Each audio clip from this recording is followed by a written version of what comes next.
Hey, welcome to my channel where I talk about dolls, and that's literally it. And in this video, I'm going to be participating in a tag game created by Bailey at American Girl Films.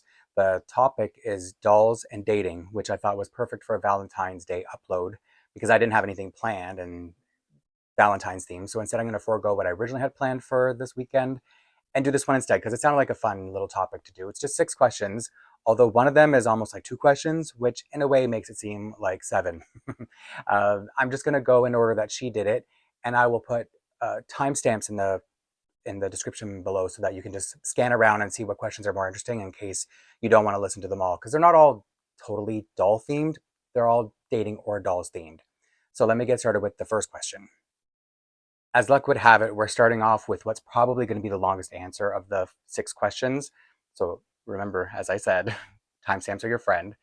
The first question is, how did you and your partner meet? And to be honest, I could answer this in one simple word, but I don't answer questions like that. So of course, I'm going to have to go into the backstory and the middle story and get to how I met the person who, just as of 3 weeks ago, we celebrated our 4-year anniversary. So I feel like it's important, I guess, to give the background information because it's a kind of funny story, I think. Well, okay, it doesn't start out funny, but it has funny moments. And the backstory I have to give is to explain that up until I met my partner, the 5 or so months before he and I met was my first time dating in my life, because I met my first boyfriend or partner in high school, and we were together until our early adult years, so about 8 years that we were together in total. And it was within that year of breaking up that I met my second partner, and we were together for we were in each other's lives for 15 years. And every time I talk about that relationship, that's how I word it, because at the 12-year mark in that relationship, I discovered he was having an affair. And the reason that's like really significant is because our lives were so interwoven at that point that it wasn't just like, oh, I caught you having an affair, we're going our separate ways tomorrow. Because our lives were so, like, we shared families, we owned property together, we had a dog who at that point was very old. And so if we had parted ways the next day, it would have been really bad. The dog probably wouldn't have lasted much longer because old, it would have been a bad shock to the system. And he was so old and feeble that he soon after this, in this timeline, became incontinent. So it wouldn't have been fair for either one of us to take the dog into a new space because the dog was making a mess, right? So it was better. There were just a lot of factors that made us kind of get stuck together for a long time after that happened, and being stuck with no idea, no end in sight. So that ended up being 3 years, for the record.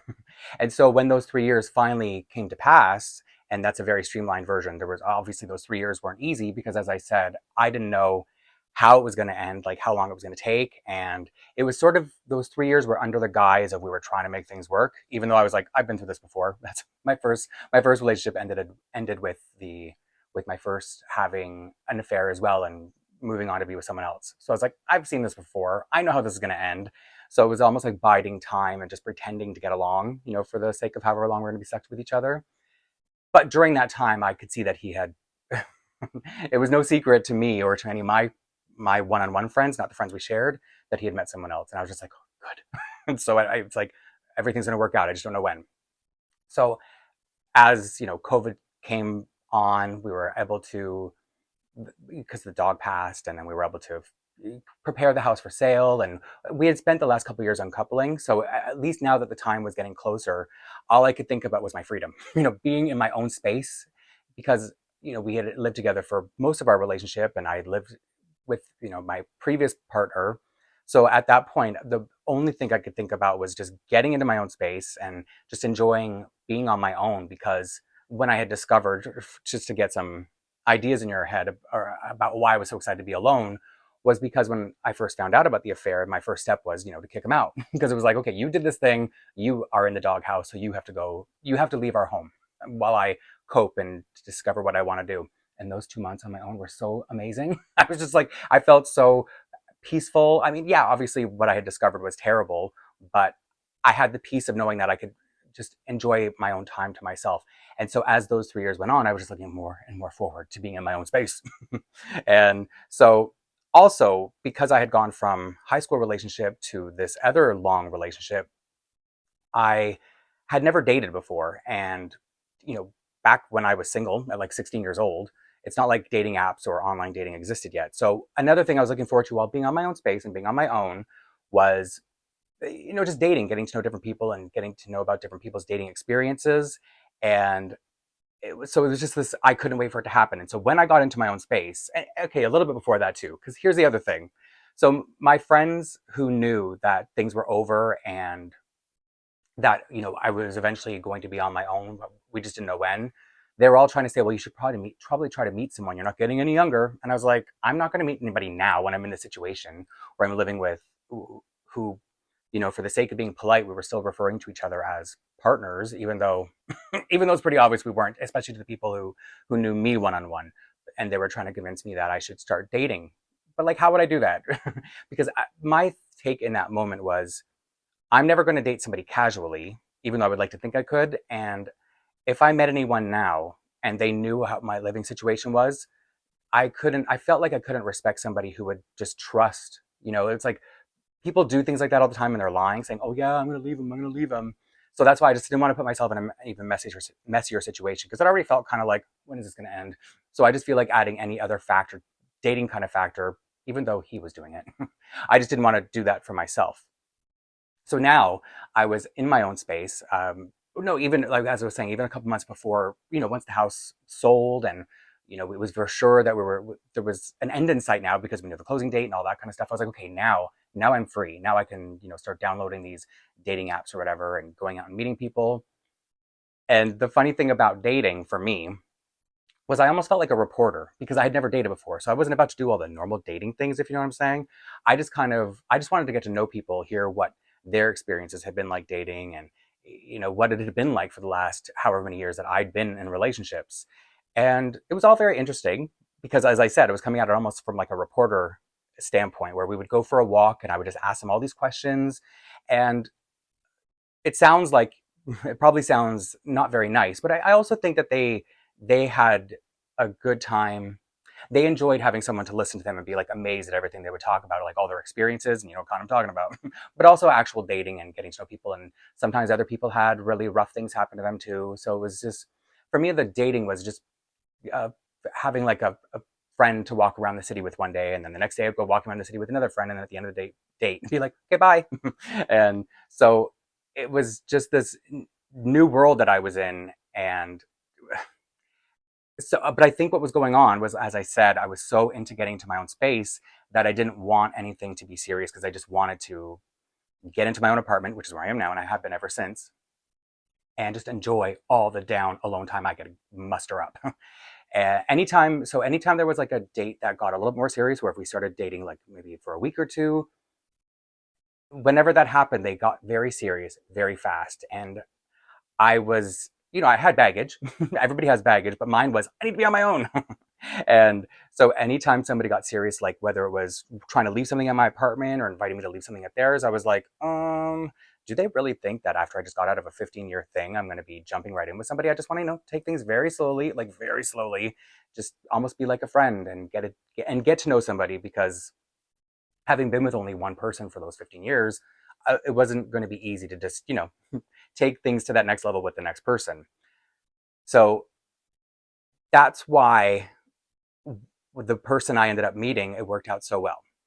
I already mentioned I had never been on dating apps before, so this was also a new adventure too.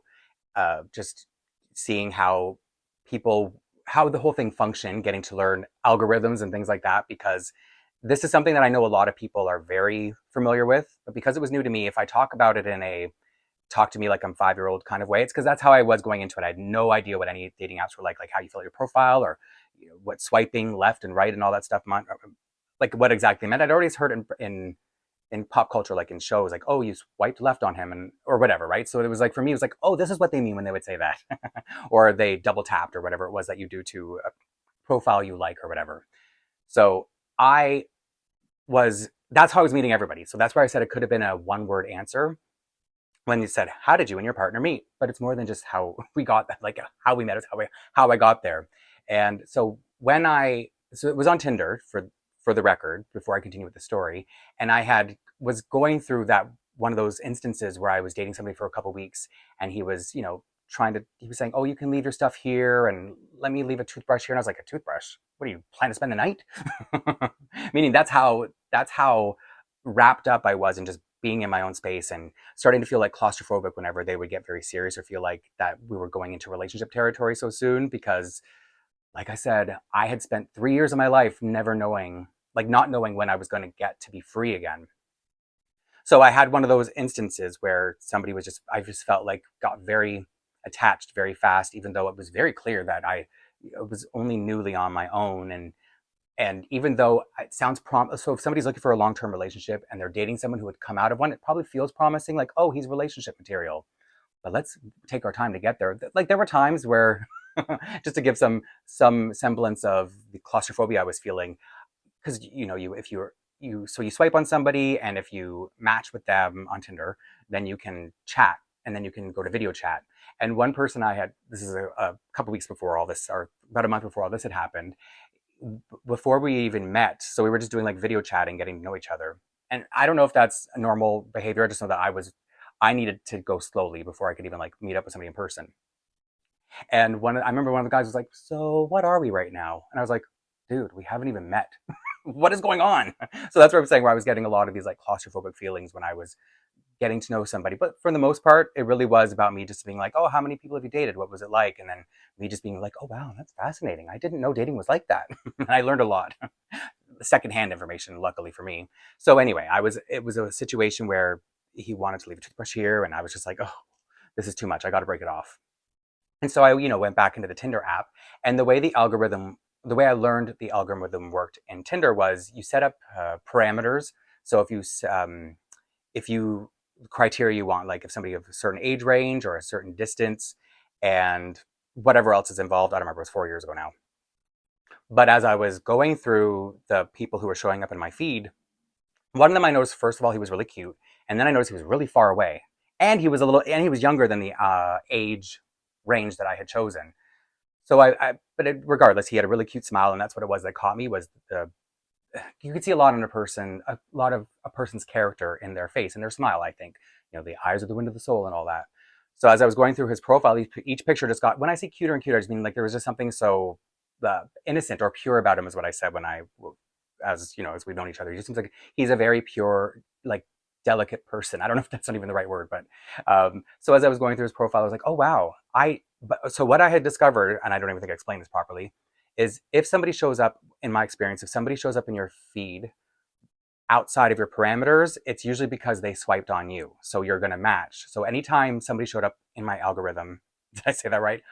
My feed without, outside of my parameters, I discovered that whenever I swiped on them, left or right, whichever one is yes, that we would match. So I was like, oh, we're going to match. And he is so cute. And there's something so normal about him. Like I just didn't feel, how like you just feel something when you look at a person's character in their face. And so I was like, you know what? Let me think about this. And he loves this story, so he's probably glad that I'm telling it kind of publicly.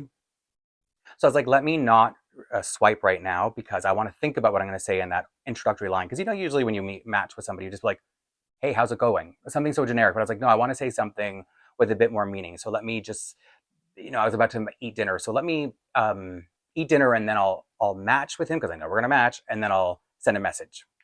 Sadly, to this day, I have no idea what the message was. It was so long ago, and I think I forgot it pretty fast, like pretty soon after sending it, because we did connect right away. So we were messaging back and forth, and then we went over to WhatsApp, and we were video chatting.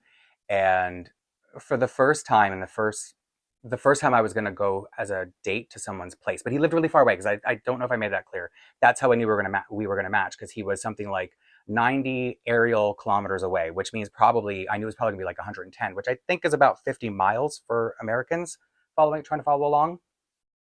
So there was a little bit of, I think subconsciously, there was that feeling of, oh, he can't get that clingy and move too fast because he lives so far. And as we were talking, I discovered he didn't drive. So then I was like, okay, I'm in control, which I know sounds really bad, but it's just like, if things are moving too fast, then I can just easily say, sorry, and I don't have to worry about him like showing up, because I had some bad incidents with people just like kind of showing up because they live kind of nearby. Or just another example was, I would hang out with someone, and we were dating for a little bit.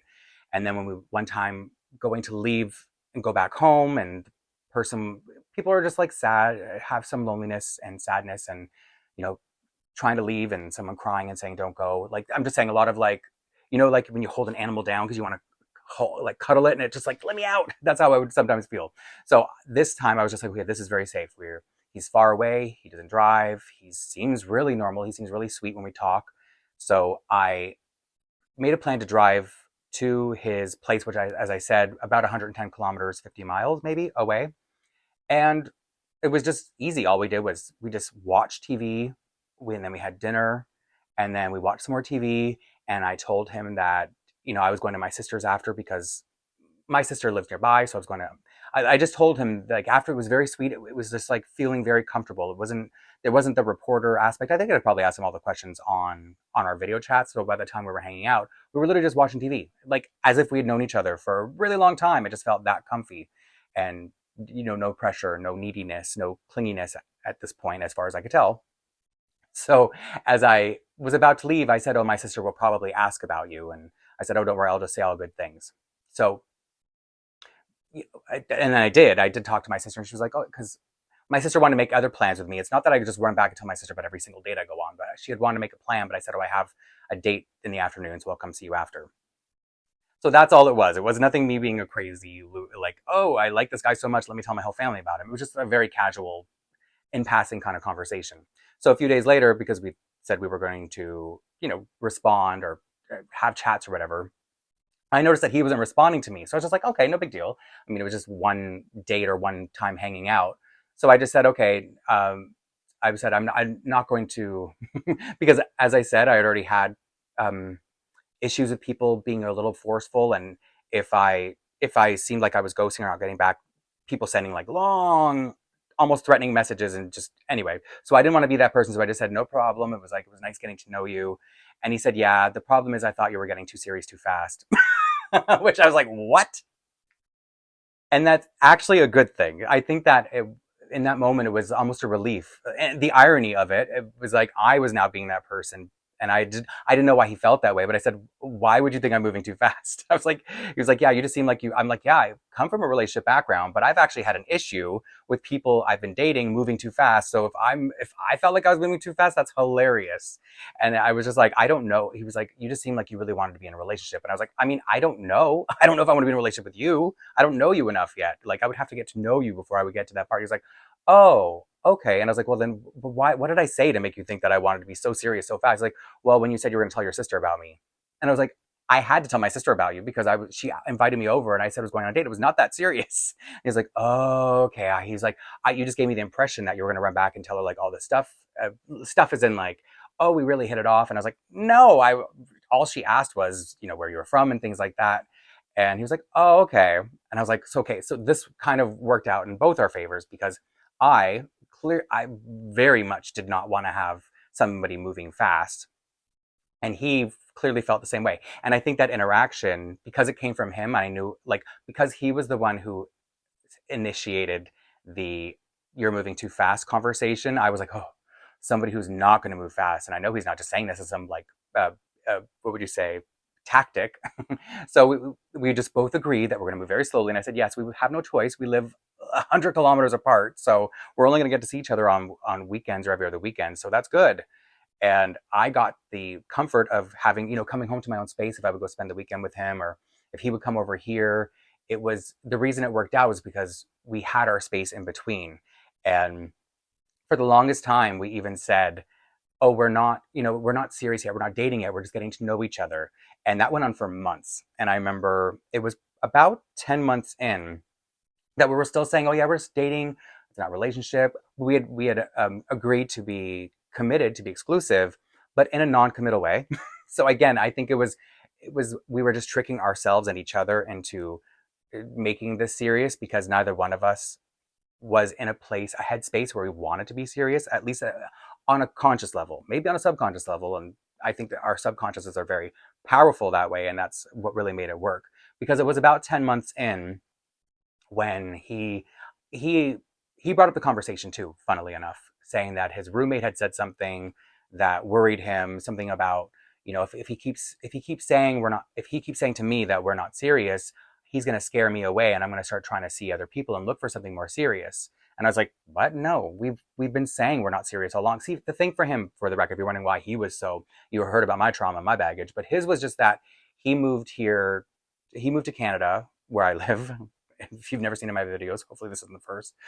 He moved here from India only a couple years before we met. I think at the time we met, it was maybe 2 years before, two, almost three. So he was not even really established here. Like he was done school, he was working and all that. Sure, his paperwork was in the middle of being filed, and it was during the pandemic. So there was a slowdown on the paperwork for him to go from visa to PR. And so he was just like, all his family's back home. So he was just like, I don't know if I can commit to you like that. And I was like, this is all good news. Not good news as in like I want something non-committal, but good news is in like we're taking our time and seeing if this is going to work, because I have to get there slowly too. So that's where I'm saying we both had this thing where we had our reasons to take things very slowly, and we crossed paths in just the right way. And there was the right chemistry and just the right comfort from it was an immediate comfort. So that's where I'm saying it was funny how it all worked out, because I had learned before I had met him from dating that I was so scared of people moving very fast. And by the time he came along, it just worked out well because of how we were tricking ourselves into continuing forward.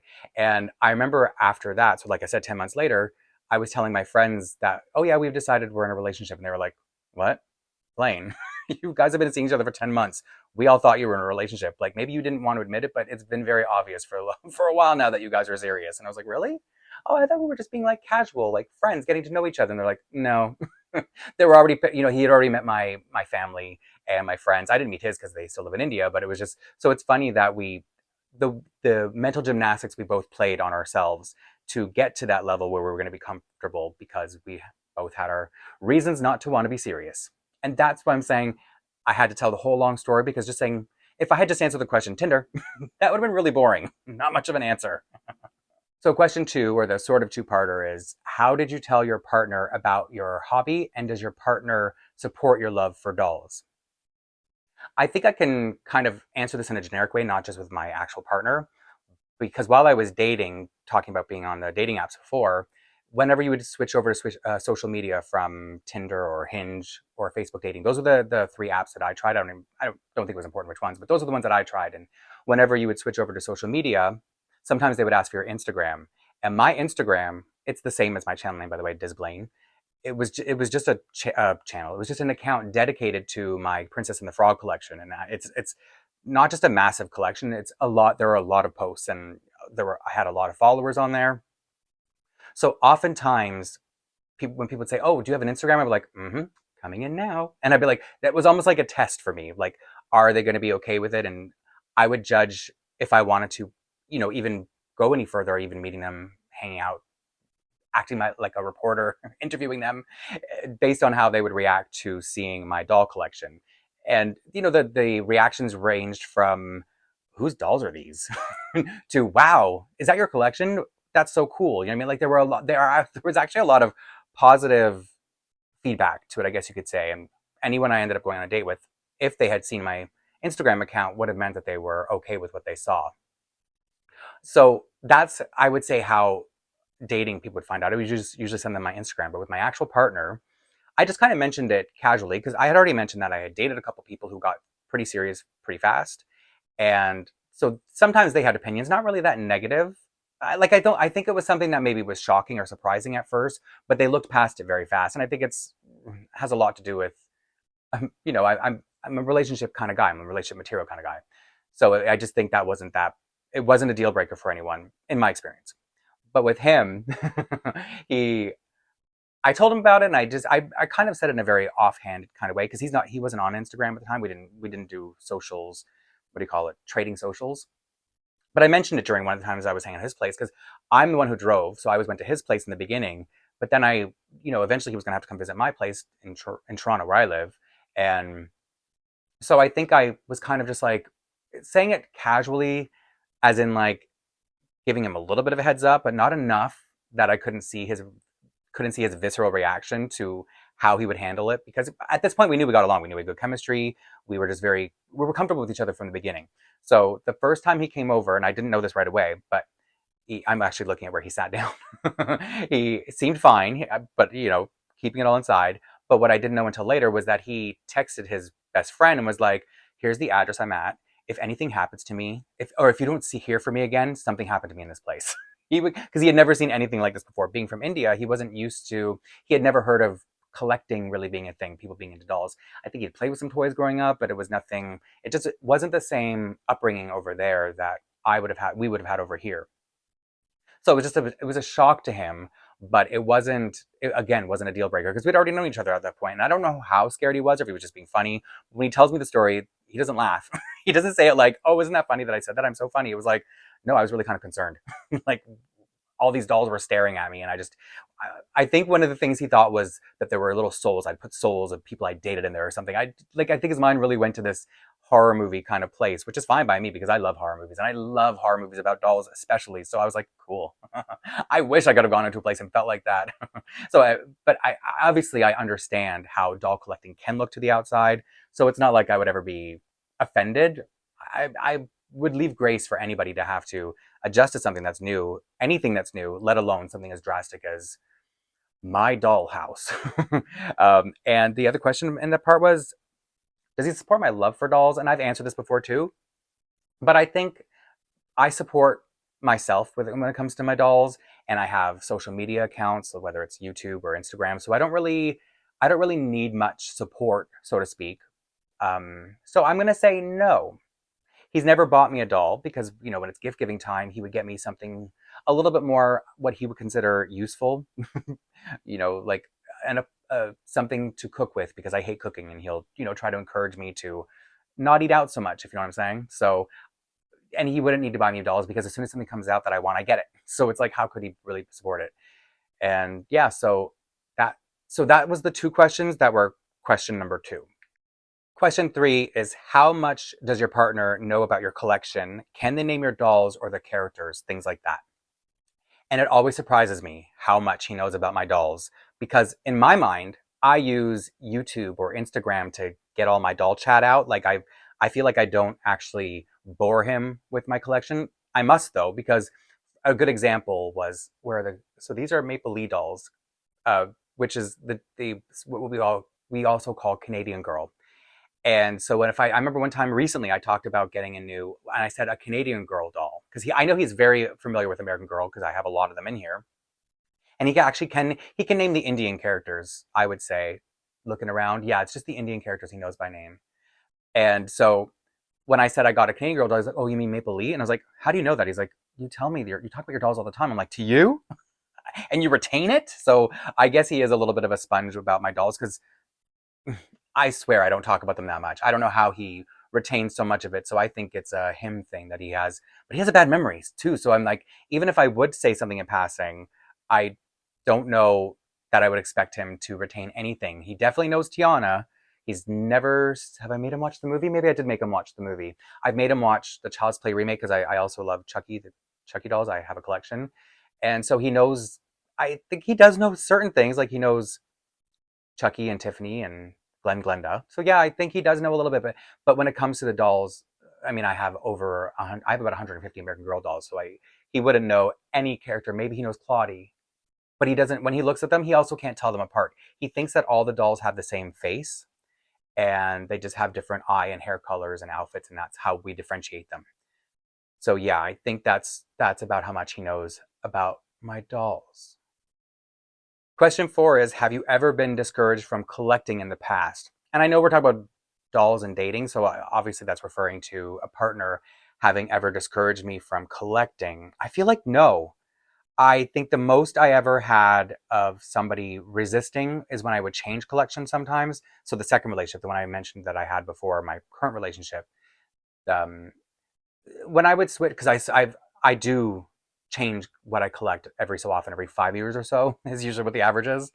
And I remember the most resistance I ever got was changing from, what did I collect before Disney? Because limited edition Disney dolls, they're 17-inch princess dolls. And I think before that I was collecting Toy Story specifically, from the Toy Story movies. And I had like every character and Disney Pixar, that's what it was. And then they started with those 17-inch dolls, and I thought they were so beautiful. And the most resistance I had was when I was going to start collecting them. And he said, "You're going to start collecting." you're going to start collecting dolls for little girls now.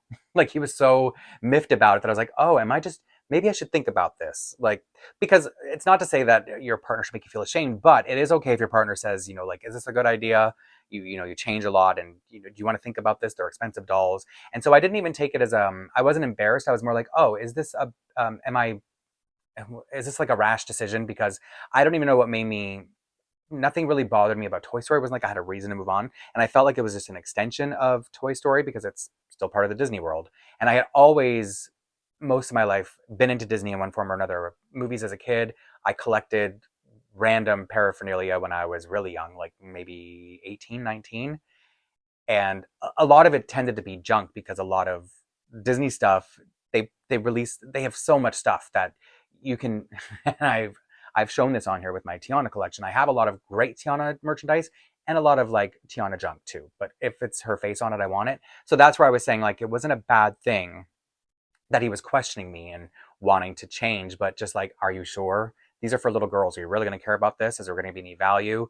Little did he know that when I went to sell off my collection 5 years later, because usually it's about 5 years, I made quite a profit off the dolls that I did end up buying, that I originally bought on the primary market. And then aside from that, obviously as a kid, I was going to say I'm a little boy, but when as a kid I was a boy, so because of that, people tried to deter me from collecting all the time, and I was just so stubborn. So if it's like I was stubborn at 5 years old, 4 years old, wanting to have a doll, I'm just as stubborn, at my age now. 45, by the way, and I don't think I ever talk about my age on here because that's totally irrelevant to what I'm talking about. But I always forget that people think I'm younger than I am, and I don't know if it's necessarily the way I look or the way I behave or just a combination of both. But people always think I'm younger than I am, and that's fine. It doesn't matter. I mean, I can't change my age. So yeah, I'm just as stubborn at 45 as I was at 4 and 5. That does sound smooth. So yeah, people can try all they want to deter me from dating, but it's never going to work, and it never really has happened either.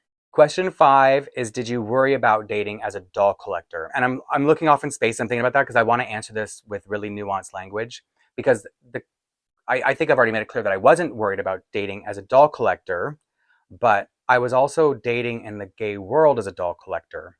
And there are certain privileges I have as somebody dating in the doll world, as somebody dating in the gay community. And so I wouldn't have to worry about people rejecting me because of dolls. The most, how do I say this? Because of things I like, preferences I have, uh, just the privileges I have. I have a lot of options. So when it came to dating, for example, when I talked about being on Tinder, I remember when I first started my account, it shows you like how many hearts you have or many likes or swipes, whatever you call it.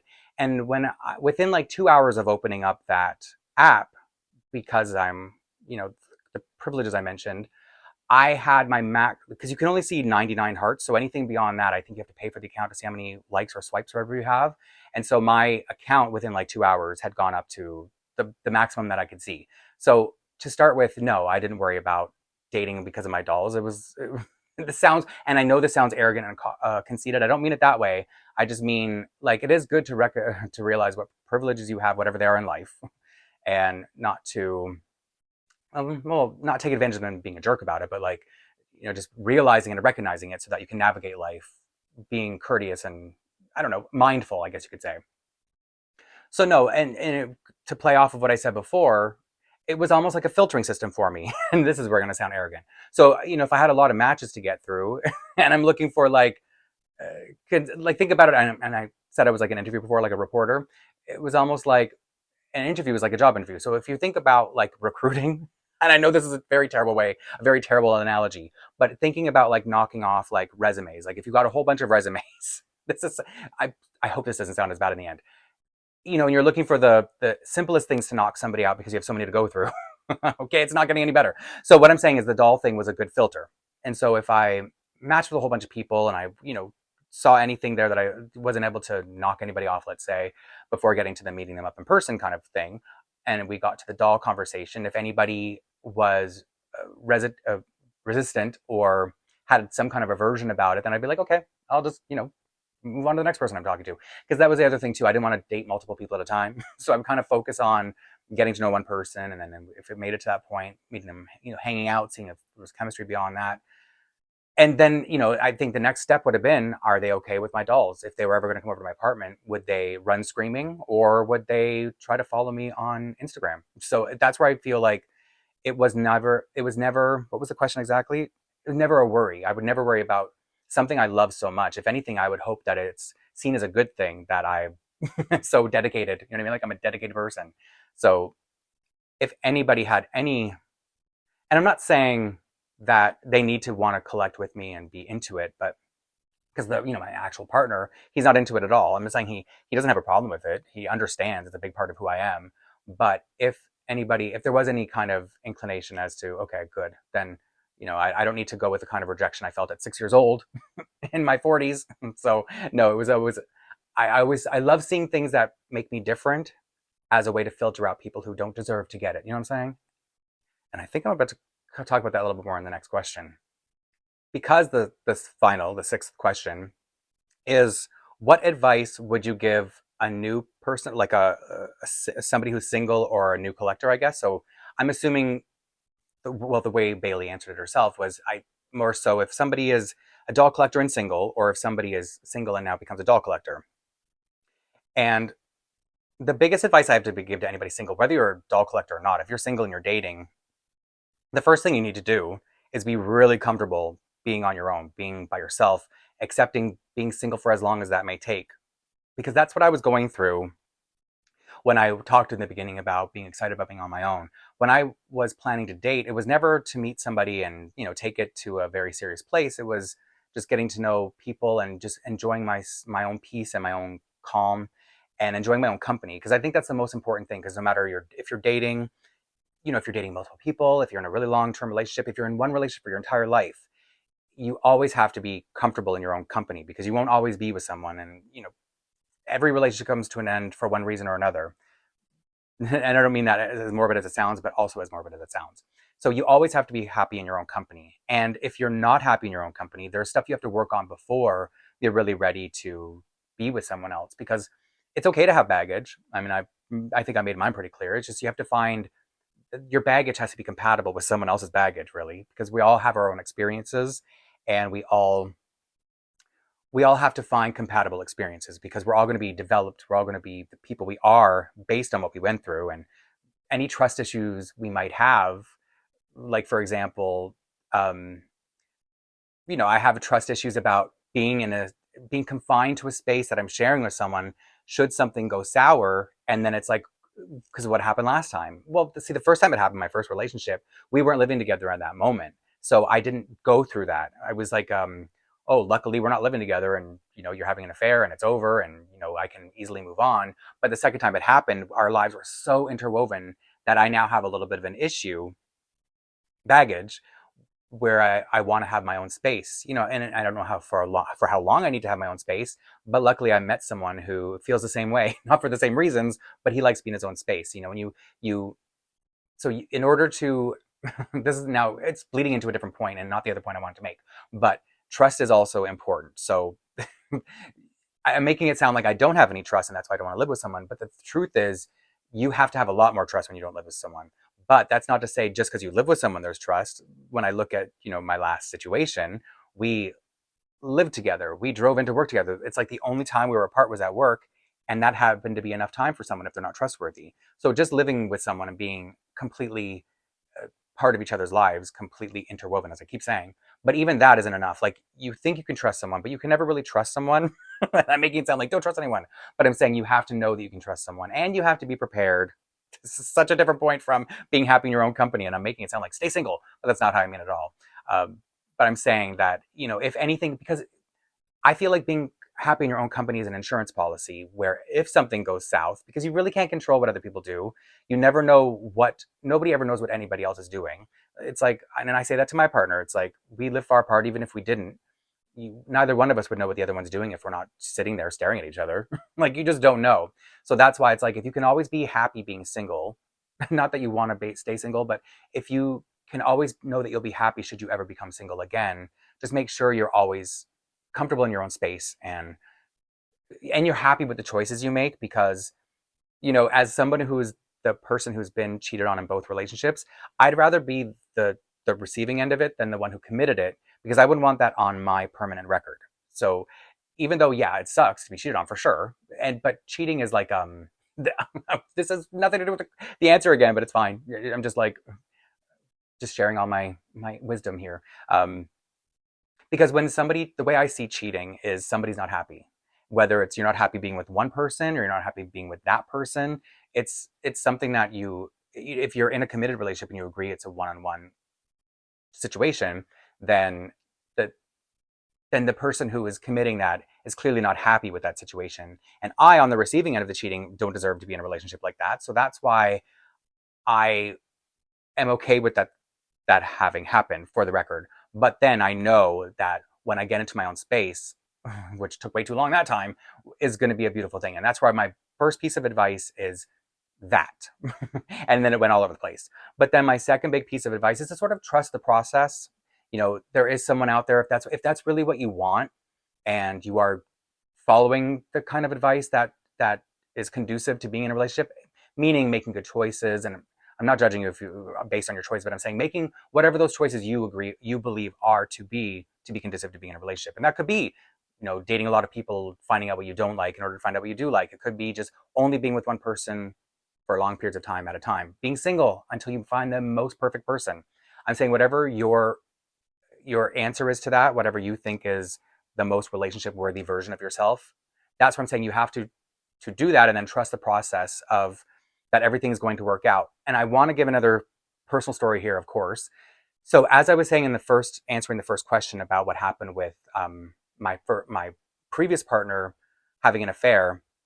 So this was in 2017, around the middle of the year. And a couple months later, my now partner, who was living in India at that time, this was around the same time he started filling out his paperwork to come to Canada.